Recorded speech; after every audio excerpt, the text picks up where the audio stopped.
अज्ञानतिमिरन्धस्य ज्ञानाञ्जनाशलाकया चक्षुरुन्मिलितं येन तस्मै श्रीगुरुवे नमः. Welcome, dear devotees, to our Monday evening gathering to read from Bhagavad Gita, chapter number 16. And you can see it. Khyati Mataji, can you give us the reading order? Yes. So reading order is Vindhyavali Mataji, Sukomal Radhe Mataji, Suttappa Mataji, Varshana Mataji, Sadhana Mataji. I put Varshana Mataji twice. Vidyavadu Mataji, then Meera Mataji, Shruti Priya Mataji. Then I will read and then back to Vindhyavali Mataji, and whosoever joins, I will add them between Shruti Priya Mataji and me. Hare Krishna Mataji. Yeah, I can read this. Sorry. Yeah. Oh, I missed your name, Mataji. Sorry. That's okay. Thank you.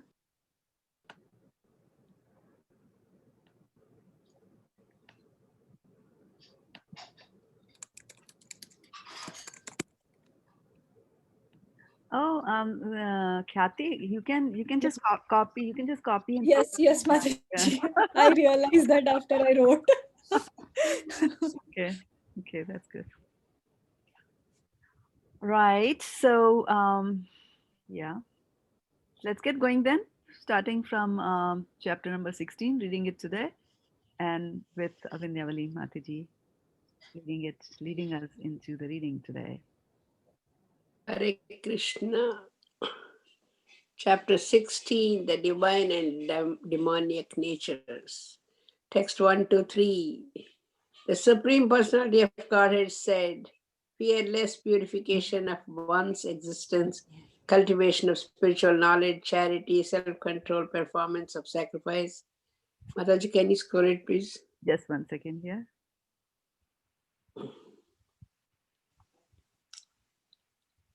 Study of performance of sacrifice, study of the Vedas, austerity, simplicity, non-violence, truthfulness, freedom from anger, renunciation, tranquility, aversion to fault-finding, compassion for all living entities, freedom from covetousness. Mataji again.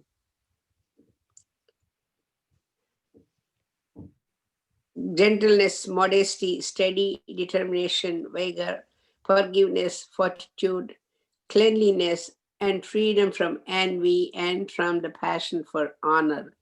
These transcendental qualities, O son of Bharata, belong to godly men endowed with divine nature. Text 4. Pride, ignorance, conceit, anger, harshness, and ignorance. Pride, arrogance, conceit, anger, harshness, and ignorance. These qualities belong to those of demoniac nature, O son of Prita. Hare Krishna. Sukamala Mataji. Thank you. Text 5. The transcendental qualities are conducive to liberation, whereas the demoniac qualities make for bondage. Do not worry, O son of Pandu, for you are born with the divine qualities. Text 6. O son of Pritha, in this world there are two kinds of created beings. One is called divine and the other demoniac. I have already explained to you at length the divine qualities. Now hear from me of the demoniac. Sutapa. Thank you. Take 7. Those who are demoniac do not know what is to be done and what is not to be done. Neither cleanliness nor proper behavior nor truth is found in them. Text 8. They say that this world is unreal with no foundation, no God in control. They say it is produced of sex desire and has no cause other than lust. Hare Krishna. Varshana Mataji. Thank you so much, Mataji. Following such conclusions, the demoniac who are lost to themselves and who have no intelligence engage in unbeneficial, horrible works meant to destroy the world. Text 10. Taking shelter of insatiable lust and absorbed in conceit of pride and false prestige, the demoniac, thus illusion, are always shown to unclean work, attracted by the impermanent. Hare Krishna. Sadhana Mataji.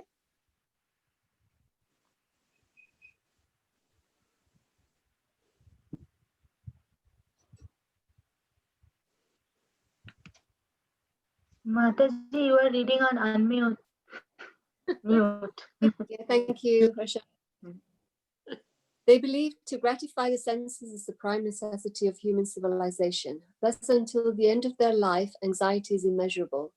Bound by a network of hundreds of thousands of desires and absorbed in lust and anger, they secure money by illegal means for sense gratification. The demoniac person thinks, so much wealth do I have today, and I will gain more according to my schemes. So much is mine now, and it will increase in the future more and more.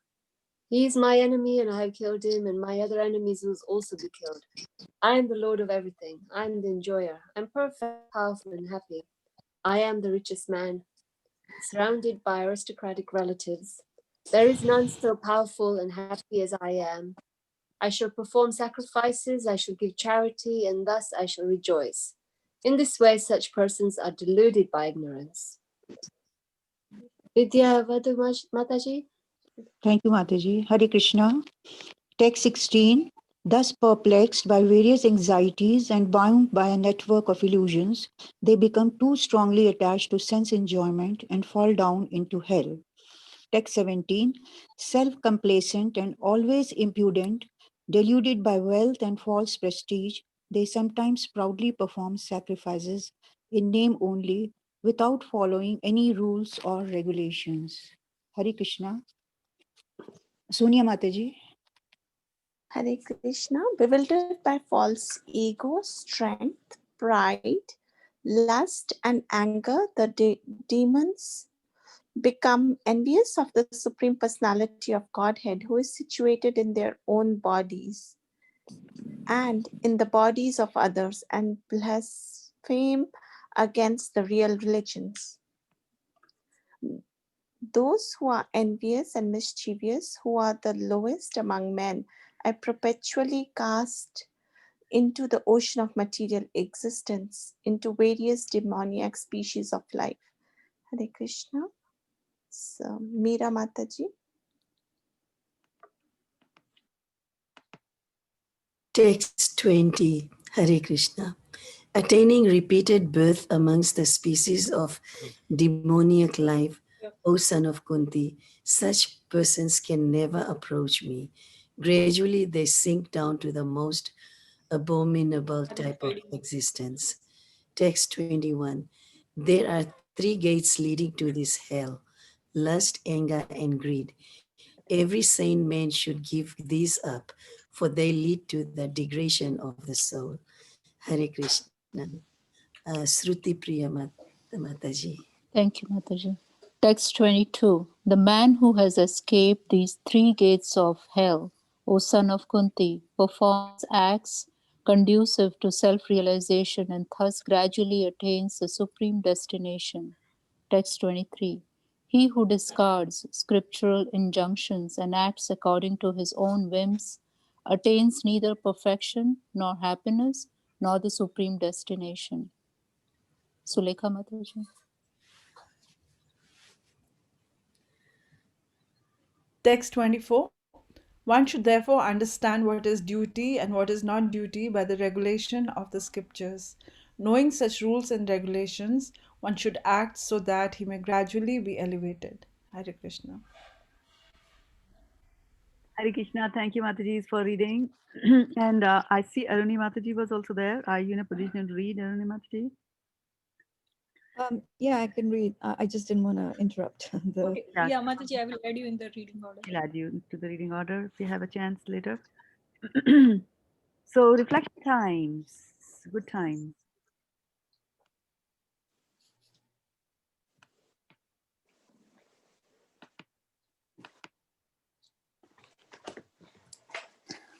I like the 13th verse wherein the demonic person thinks so much highly about himself like the list of things, like he is my enemy and I am the enjoyer, I'm the perfect. So that was kind of striking to me, how much deluded they are. Yeah, yeah, very good point. And how much scheming and planning they do, right? Scheming and planning all the time, right? So much money I have, I'll make more. This is my enemy, I have killed him. In the future, I will kill others also, like that, right? So constantly that thing is going on there. They're thinking about themselves all the time. Yeah, yeah. Mhm. I am. No, They're I think I am. that's true of many people. I mean, in many spheres of life, even in the spiritual realm, people are proud of their knowledge or think they're superior because they're more well versed with the scriptures, or just that they're more enlightened. And isn't that the same quality manifesting itself, just in a different? I mean, in a different realm. Yeah. Very good point. And actually, the next chapter talks about that. It talks about divisions of faith, and then even when you are so these modes of material nature always mingle, right? They always mingle. We read that in chapter 14, and there's always a fight for supremacy. So that is why Prahlad Maharaj says that padam padam yat vipadam natesha.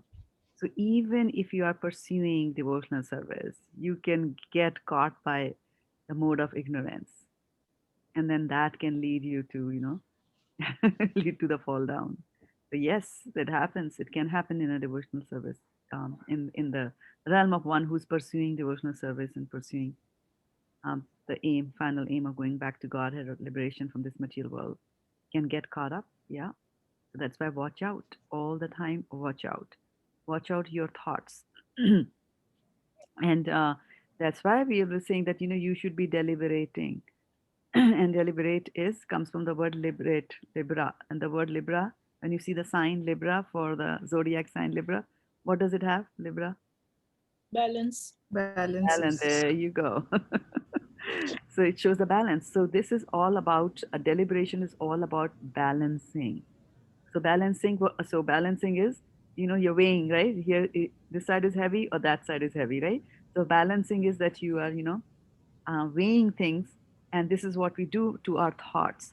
You should always, whatever thoughts come to your mind, you should always weigh them and see, are they worthy? What is their weight? Are they weighty in the material, or are they weighty in the spiritual? Right? And then once you have weighed them, you do all that, and then you come to you present the facts, right? The facts are that this thought is very bad. It's on the material, right? Or it's a demoniac thought. And so after that fact is there, that analysis has been done, and then after that in comes the intelligence, right? Which has to now say, okay, so here in this particular thought, it's more demoniac, and now should I do it or should I not do it? Should I do it or not do it? That is the point. That is where the intelligence comes and discriminates. And will recommend that, okay, it's a demoniac thought. And we just read chapter 16 of Bhagavad Gita. Don't go down that route. Don't pursue, don't encourage that thought. Let's squish it. But then still on top of that, the soul has the power, or the final say is with the soul, whether I'm going to pursue that or not. So that willing comes from the soul. And one might just think that why would the soul not follow the instructions of the intelligence? After all, it makes sense, right? That this is a bad thought. Why should I pursue that? So why do you think that happens? Why does the soul, even after being presented all this whole portfolio, still goes and indulges in the wrong thing? Why do you think that It happens? thinks it's in control, wants to be the controller. Wants to be the controller. Okay, dig. Identifies the soul identifies with the body, Whole and he soul thinks as a that body. And the wants to pattern is satisfy. created over a period of time, right? Because if you do it once, you do it multiple times, then it creates your sanskar or pattern. So once you come into that body consciousness, it's even if you know that intelligence is trying to tell you based on the knowledge and association, you still go back to being the old pattern. Right. And why would one want to do that? So when the samskaras are etched, right? Are they etched in the mind? And sanskara is basically a decision, right? It's basically a decision that when such a situation is presented to you, this is how I should react. My default behavior has been defined in my mind's algorithms. That is what has been defined, right? So let's take for the very first time, why would the soul do that? Why would the soul, after being presented the good and the bad aspects of something, why would the soul still go ahead and do the bad? And Vaishana Mataji has raised her hand. Let's see what Vaishana Mataji has to tell. Mataji, Hare Krishna Mataji, Dandat Pranam. Mataji, mostly people, they want identification that I am somebody and people should know about me.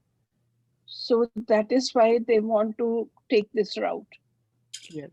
And what is that thing called? What is that thing called? That The pull of Maya is very strong. pull of Maya is very strong, right? So Shruti Priya raised Uh, false ego. Sorry. false ego. Okay. Good. Shruti Priya, did you have a chance to say something? Yes. The old hand? Yes. So I was thinking that in the first place, the soul actually came to the earthly planet to enjoy. He wanted to try and enjoy. He was envious maybe of Krishna. And so that's why he's testing out the waters and want to enjoy. The murky waters, testing out the dangerous waters. Don't test out Maya ever. Yeah, yeah. So yes, you all gave good answers.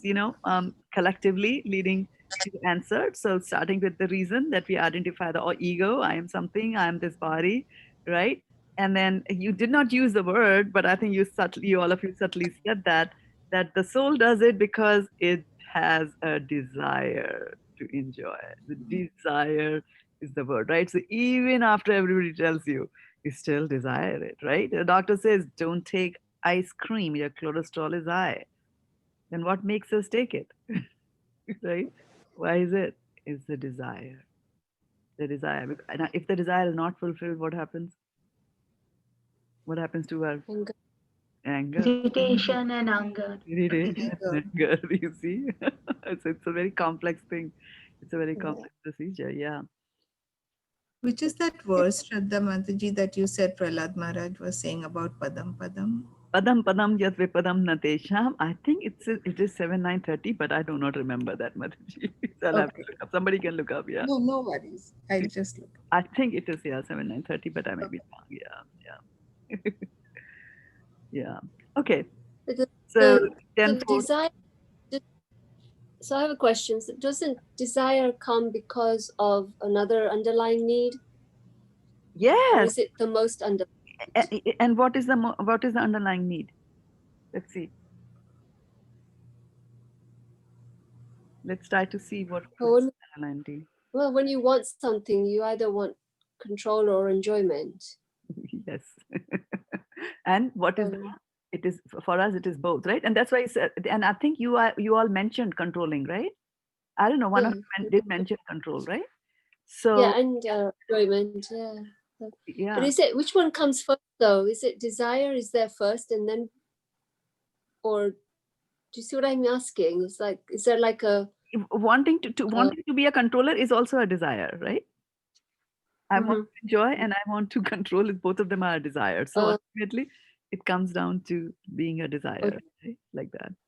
So all the desires come from the samskaras that Kyati Mataji was saying earlier. Desires. Samskara is actually your default behavior. Samskara says that if I'm presenting with this an option, then what should I do? Right? For example, when the mind said that eating ice cream is not a good thing, and I went ahead and ate it. So next time when ice cream is presented to me, I will very easily eat it, and that's where they say, right?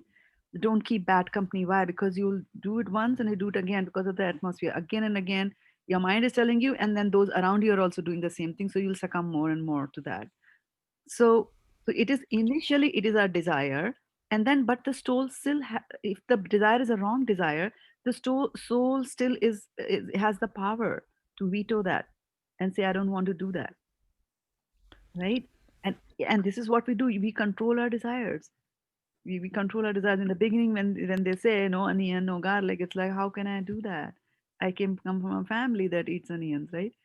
So the desires are there, but then we have the power. That's why it says lowest is the material, above the senses, of the sense, the mind, intelligence, and the super soul, and then the super soul. So yes, we can come with some desires etched in it, but then when we read it from outside, when we read it, when we listen to Krishna Katha, when we see others doing, the right thing, then that also will have its impression on my mind. And that is why they say, Shunvatam Swakatha Krishna Punyashtamana Kirtana Hide Antasto Hi Abhadrani Vidhunoti Suhitsatam. And what that means is that there could be so many samskaras that I have, so many wrong wiring in my head, that if this happens, you do this wrong. But then all this Krishna Katha will come and put some more good logic in your mind, so that the old logic slowly washes away, and then the good logic becomes a prominent thing.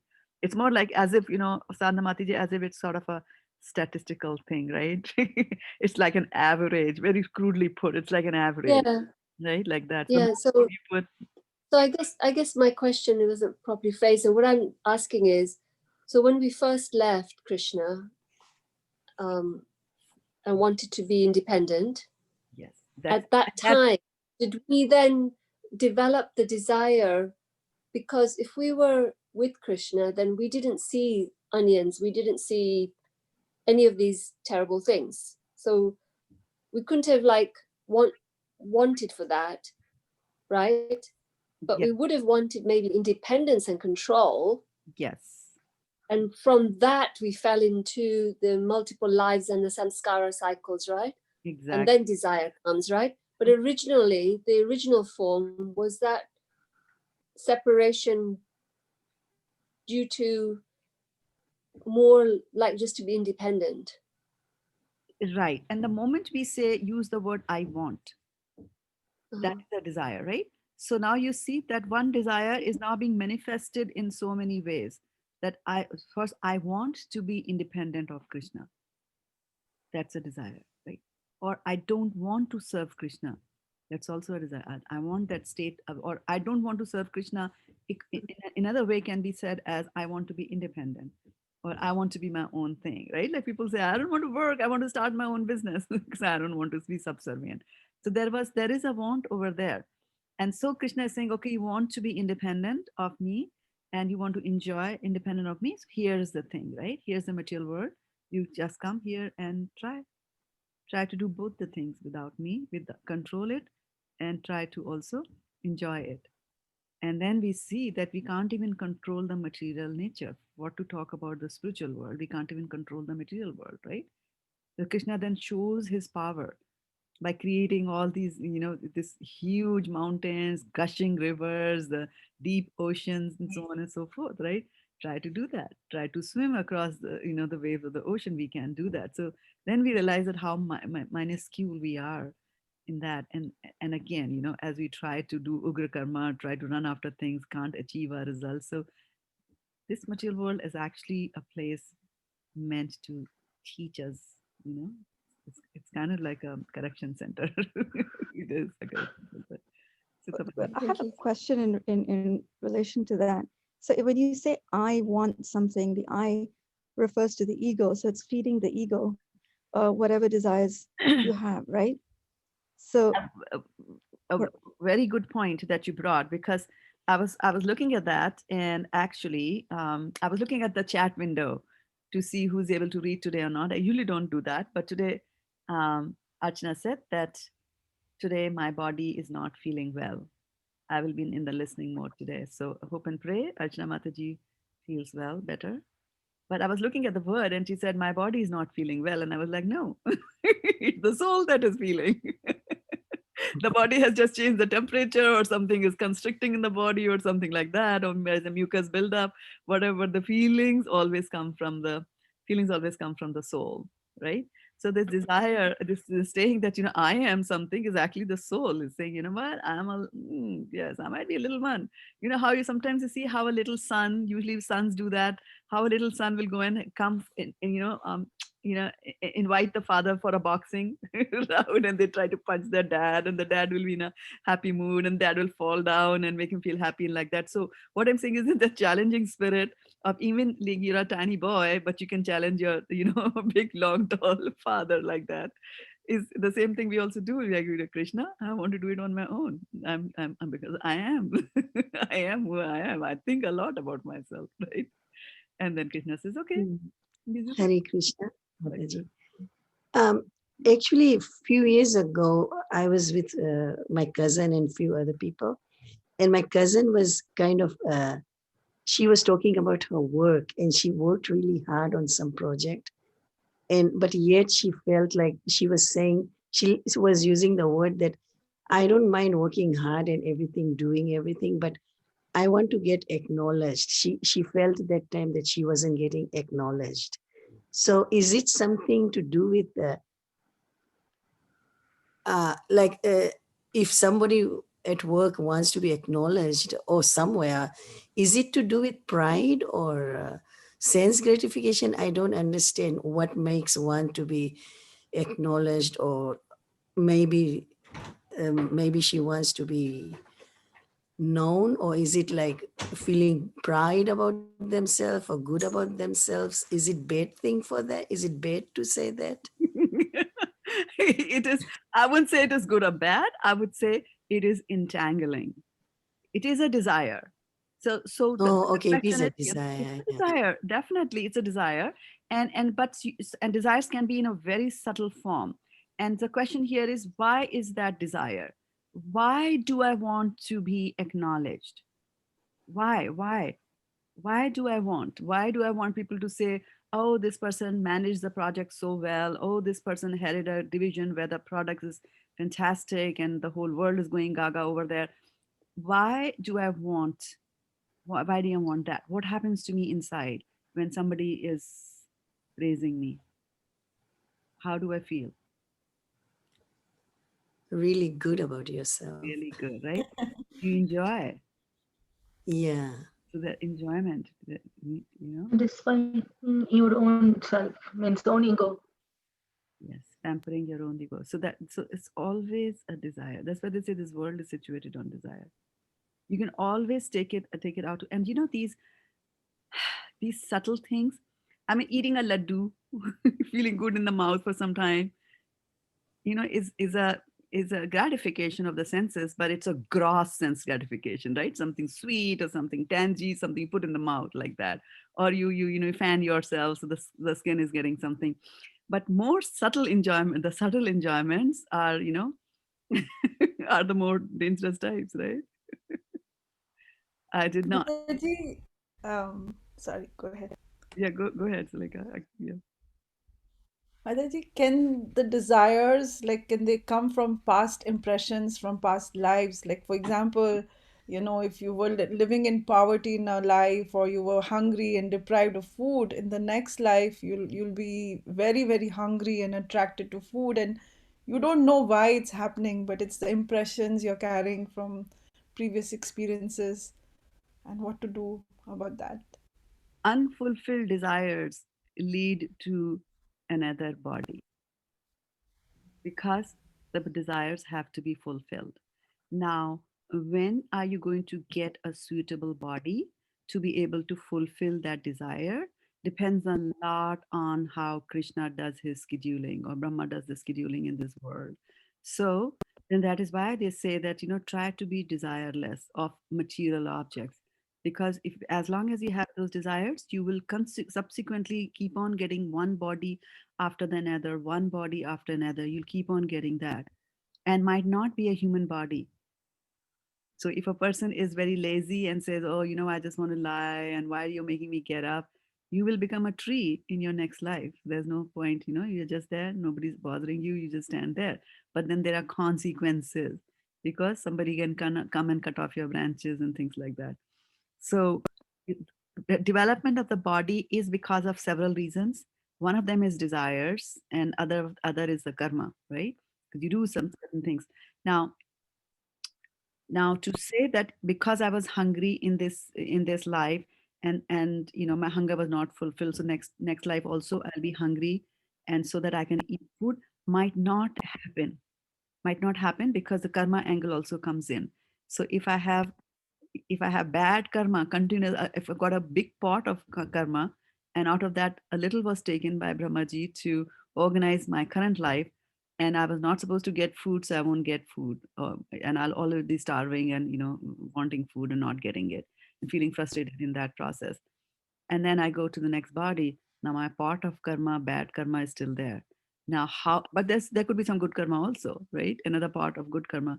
So those two are, taken together to give you another body in your next life. Now it could happen that a lot of good is taken out. So in the next life, you might not even be hungry at all. I mean, like starving at all. You by default could get good food and you could born in a good family because the good karma is kicking in, right? But remember, always when we draw things from the part of good karma, that part gets exhausted. And good to enjoy the good karma, what to talk about, taking birth in this earthly planet. If you have good karma, you can get elevated to the heavenly planets and you can go there and enjoy, right? It's like you have got X amount of dollars and you want to spend the life in a luxurious, room with a nice, air conditioning and nice food service and a nice bathing tub and all that kind of stuff. You can check into a hotel. Now it depends on what hotel you check into, right? 1 star, 2 star, 3 star, 5 star, 6, 7, whatever stars are there. But for every place, there is money that is required. And when the money is over, then they will kick you out of the hotel. Same thing happens here also. So the good karma, part of good karma, when it gets exhausted, then you come back. Shine punya marta lokam vishanti. When your punya is become sheen, exhausted, then you come, yeah, then you come down. So the laws of karma and the laws of taking birth and what sort of a body you're going to get again in the next life is very, very complicated. It's a complicated affair. So that's why they generally say that don't desire things for yourself. Desire things for Krishna. Desire things for Krishna. And the beauty, and the Prabhupada says such a nice, gives such a nice example. He says that when you decorate your own body, right, in the mirror, then the reflection also gets decorated simultaneously. Similarly, reality is Krishna. And we are the this material world is a reflection. So when we do something for Krishna, right, which is real, then we will also get, the results of that automatically. Like if you say that instead of eating ice cream and saying, oh, like I'm going to eat ice cream and things like that, right? If you say, let's see what Krishna likes to eat, right? Like, oh, I want to eat onion pakoda. Like, okay, let's see what Krishna likes to eat. I want to eat mushroom. Let's see what Krishna likes to eat, right? And then when you make things for Krishna, offer it as a bhoga, and then you get prasadam in return. Slowly over a period of time, in the beginning might be difficult to say that where is my onion, where's my mushroom, but later on, you'll start relishing prasadam so much that you won't be able to eat anything else. You'll immediately be able to detect the moment you put the food in your mouth that this is not prasadam. You will know the difference because now you're eating it. So by offering things to Krishna, which was a desireless state, in the sense it was not a material desire, but your desire was transcendental, and that was to please Krishna, you by default do get satisfied. So that's a much safer and an intelligent way to do things, rather than trying to go down the route of I want to enjoy myself, my own things, I want to do it my way. Because then we see in chapter 16 that we are just going to go down and down and down and down continuously, right? So going back to Sadhana Mataji's reflection in the beginning, where she said that, when I'm in the spiritual world, there are no onions there. There are no mushroom, there's no garlic like that, or even if it is, it will be a transcendental garlic. Um, and so when you come down over here, the basic thing, the basic desire is to control and to enjoy. And here you are given all these options, like you want to enjoy this, you want to enjoy onions, you want to enjoy garlic, meat, eggs, fish, poultry, whatever, or some sattvic food. It's entirely the choices with the Lord, with the soul over there. So Sutapa, are you trying to say something? Yes, Mataji. Mataji, I was thinking like I want from that there the desire starts. So like sometimes we have seen that the person is not compromising with like little thing. They always want the best. Like a small example, if they're offered like roti, like chapati or puri or paratha, they will go for the puri or paratha. So why it is like that, Mataji? Like the desires should always be in the best thing. Means they will like if you ask them which car you want, they won't settle for the like some small car or something. They always want something big or something. all the time best thing. So is there any particular reason for that, or it is like the normal, okay, it's also desire but nothing special about it? Well, the speciality about about it is that this is the way the mind functions in the towards the material objects. The mind is never satiated, never satiated, and it is so bad that if I were to tell you, Sadhava Mataji, that you have won a lottery of $5 million, right, and tomorrow you go and collect it, then the whole night you would have already spent the $5 million. By the time you're morning, you're miserable. That 5 million is actually less. This is how the mind operates. Anything that you get, anything, right? When we are at the lower level, we want to become managers. When we become managers, we want to become VPs. Then we become VP, like that. It always keeps on growing, growing, growing, growing, growing. This is how the mind operates. Now, so in general, right? So you get one card, or which card you want the best, right? Now, when people start looking at things, when devotees start looking at things, right? There are two ways in which they can look at it. A devotee can say, right now, I don't need a very expensive car. My need is only, I live 5 miles away from the temple, 2 miles away from my work. So, a simple car will do for me, because then the mind is now starting to think in another direction. The samskars are getting dulled, right? And I was telling you that day that, why do I want a good car? Because when you look at it, it's beautiful. It's sleek. It's nicely designed. The colors are good. The hubs on the wheels are shiny. So it grabs our attention.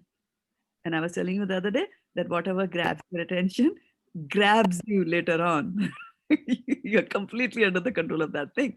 And so in the material world, Durga is constantly going to present you something better and better and better, right? You bought this car, you bought a Lexus, and now there is whatever new model.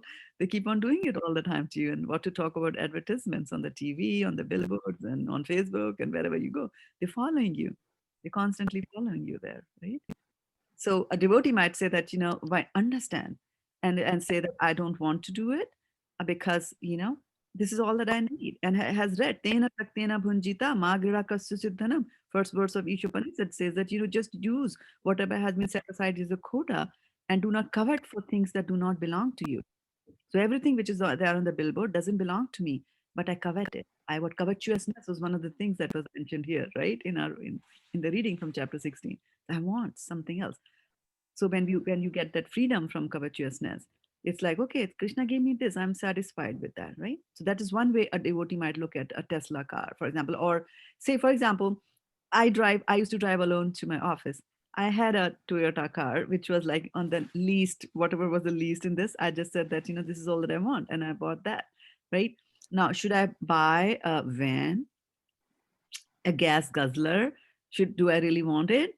Maybe not for what I'm doing, just to go to work, which was just one exit away. Maybe I don't need it.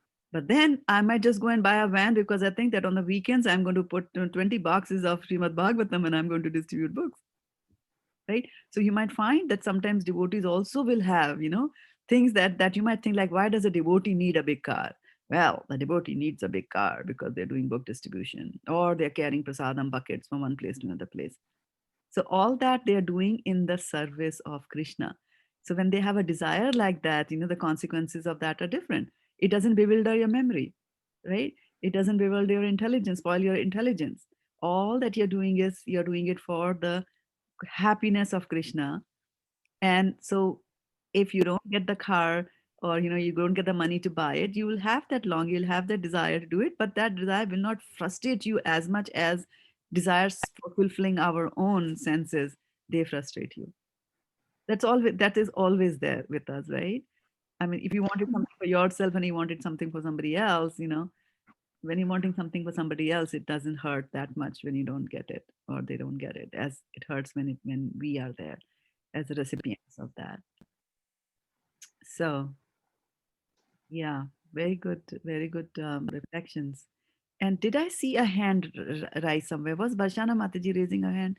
I thought I saw it. Yes, Okay. Yeah. Yes, Motherji, I have raised my hand. Motherji, parents, they keep earning, keep saving, keep saving, keep saving for the children, for the generations to come. You see, we will, my children will have it. And the children, when the parents die, when they get the money, they feel, oh, only this much. We thought that there was so much. So they are also not satisfied. And on top of that, Mataji, at times I personally feel we have made our children competent enough to earn for themselves. Then where is the need to, you see, struggle so much and waste our time in collecting material things and, you see, not, you see, use our time in spiritual life. I mean, why not lead a spiritual life, a devotional life? So many a times, you see, it is this question comes to my mind that we really waste our time.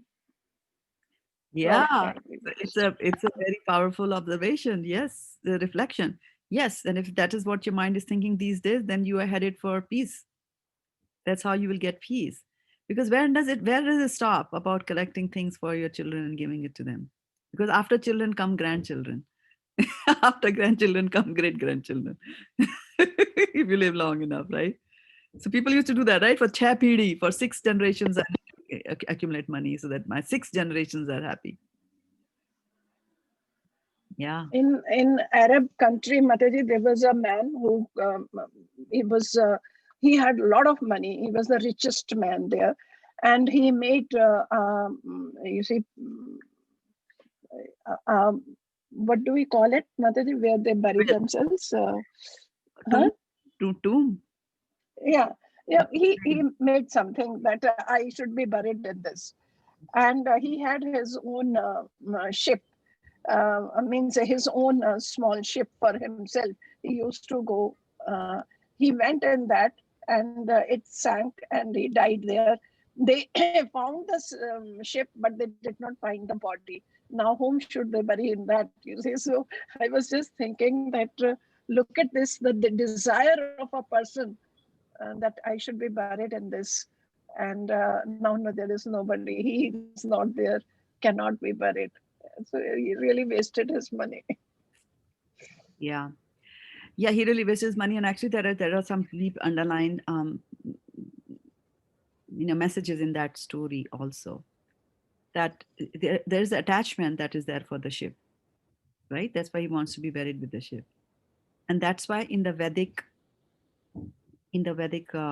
system, they don't bury the body, they burn it, because the soul otherwise will be attached to the body and to the other extensions of the body, which can include a ship, right? So they just quickly burn the body. So Mhm. the biggest attraction for the soul, so that the soul will leave that place and go away. And people here will do all kinds of prayers to help them leave and go, which is very, very important. Unless one is a devotee and they have their own charter and they know how to. And Mataji, what happens to a person who has donated his body in the hospital for the students to learn? What happens to their the soul keeps hovering there? I think for such a generous act, Krishna will take care of them. I don't have scriptural evidence to say that. The only thing that I can think of is Dadiji, right? Who gave his bones to make the Vajra for Krishna, for Indra to fight, right? He, that's the close example that we can think from the Shastras of giving one's body to for some other cause, right? And Oh, he was not, okay. yeah, so his soul was not wandering around Indra's Vajra like that. Um, so I would just Mm, say, but I don't have scriptural evidence to say what happens to people who donate their bodies. okay.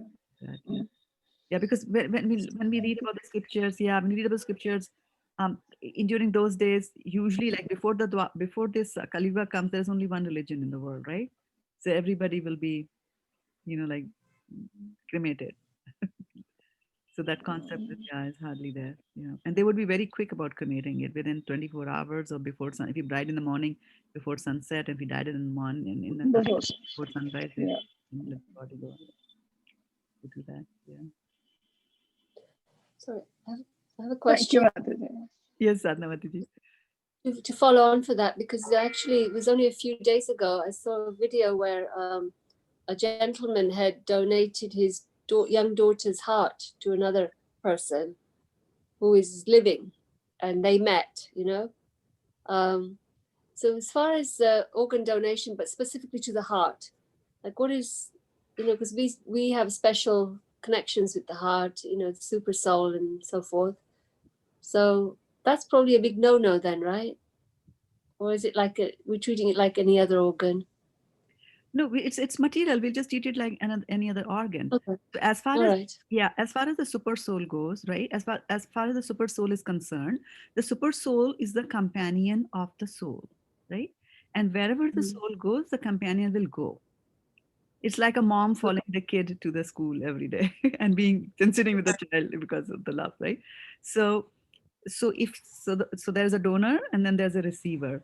So when the donor dies, the donor soul is going to leave the heart, and with the heart, with the soul, that that manifestation of super soul will also leave. Both of them will leave, and not only that, the mind will also leave. Subtle, the mind also goes. So when we die, our mind, intelligence, super soul, and the soul all leave the body, and then if they are not liberated, then they go into another gross body. So the subtle body, there are two subtle bodies, one of the donor, one of the receiver. So the donor's subtle body leaves and goes away. So in the heart, there is nothing there. It's just a material pump there. And when the But doctors, sorry, go on. when the doctors make the connection, it's just the soul will go from this place to this place, right? And actually, in the Shastras, they also say that we talk about the heart, which is somewhere in this area, but it's not that physical pump that you see. The heart, the subtle heart. When you talk about the mind is there and the soul is there, there's actually a subtle heart also there in our subtle body in that area, right? So there's more complex manipulations go on over there. Well, good to hear. Yeah. Yeah, but what about when you donate blood? I mean, you're still living and the other person's living, and the blood is the life force in the body. So when you donate blood, isn't it like giving a part of yourself, and you still exist? So you have a connection to the other person, and could be a negative connection if, the other person's vibrations are not what you want to be connected with. So blood is not the life force from the Shastric perspective, in the sense that blood carries the life force. It will carry the life force, one of the medias of carrying it. So, but blood itself is not prana, the prana is different. That person's prana and my prana will be different. When I'm giving blood, I'm giving blood, like that. If I'm able to do a trans, what do you say? If I'm able to donate my mind to somebody, then there will be or my consciousness to somebody, right? Then it'll have an effect on that, right? So I have to donate the consciousness, to the other person, which comes through food that you eat.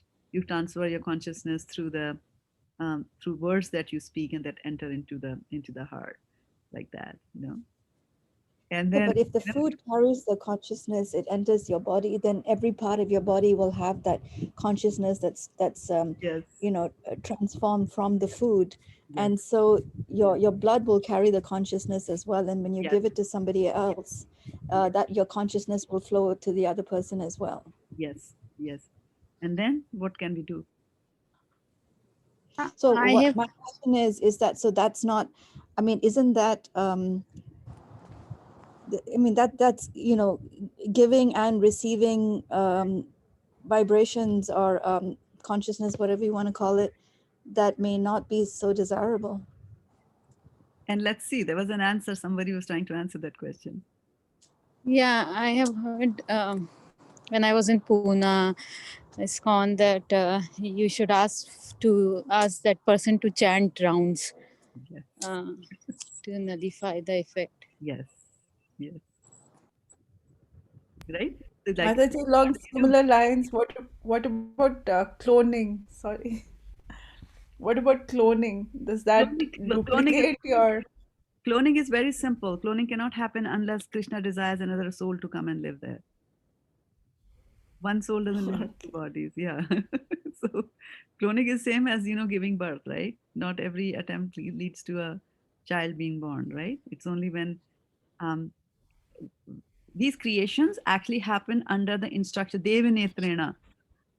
In the Srimad Bhagavatam. Let's just bring this up. And by the way, Sukomal Radhe Mataji, you were looking for that. Let me just share a few verses for you. This is very nice that you brought, and we have 5 minutes left. We'll be able to cover both the things there. So I this is think the one.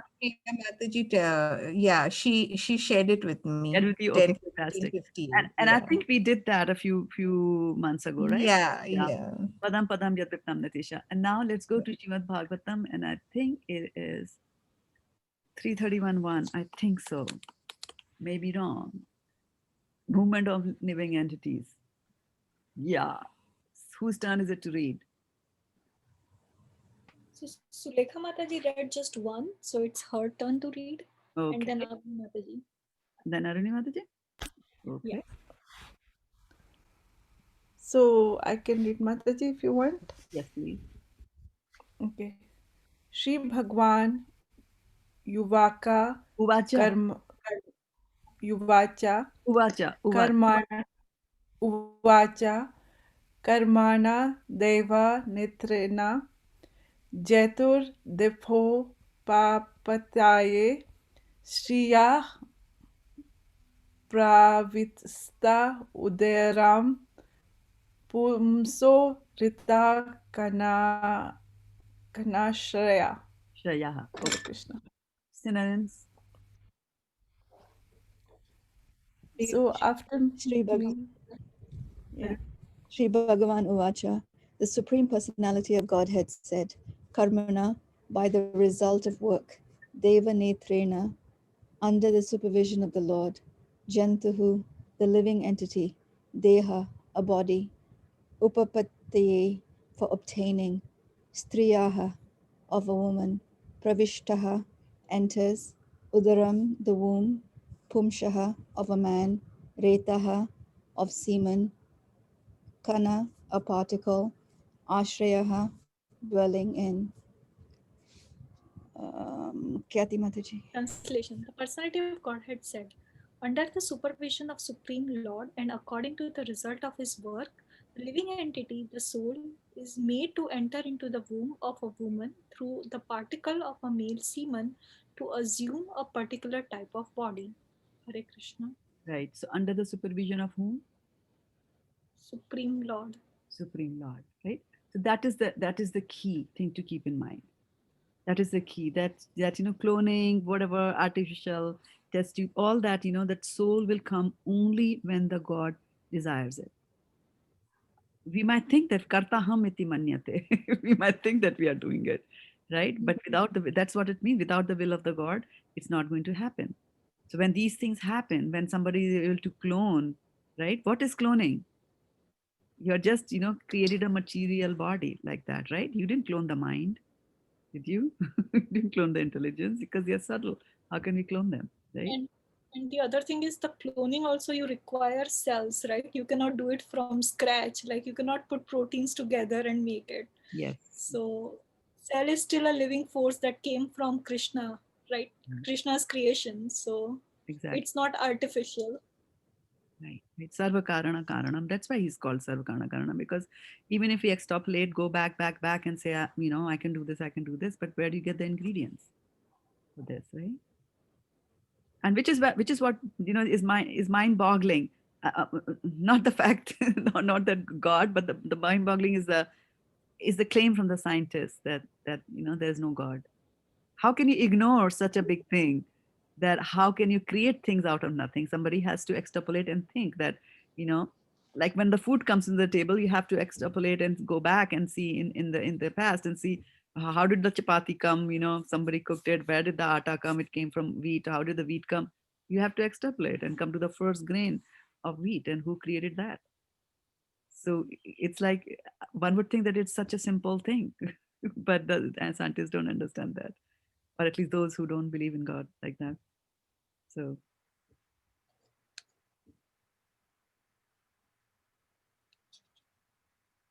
but good, very good reflections. We didn't even get a chance to go to the second chapter of Bhagavad Gita and pick up the words for today, but that's fine. That's fine. It was good. Yeah, good questions, good reflections, and very good class. And I think anybody and everybody who comes to a class came today, right? It was very nice. Yeah, very nice. So, having said that, I'll take your leave then. We'll meet again tomorrow at 7 p.m. Pacific Standard Time. Thank you, Shraddha Mataji. Thank you. Thank you so much. Thank you, Mataji. Mataji. Hare Thank you. Krishna, Pavneebhyo, Vaishnavibhyo, Namo Namo Namah. Hari Hari Bol. Hari Hari Thank Bol. you. Thank you so much for joining. Hari Bol, Mataji. Thank Hari Bol. Thank you so much, Mataji. Thank you. Hare Hari Krishna. Bol. Thank you, Hari Bol. Hare Mataji. Krishna. Hare For your Krishna. questions, reflections, everything. Thank you for joining us on Facebook. Hare Krishna.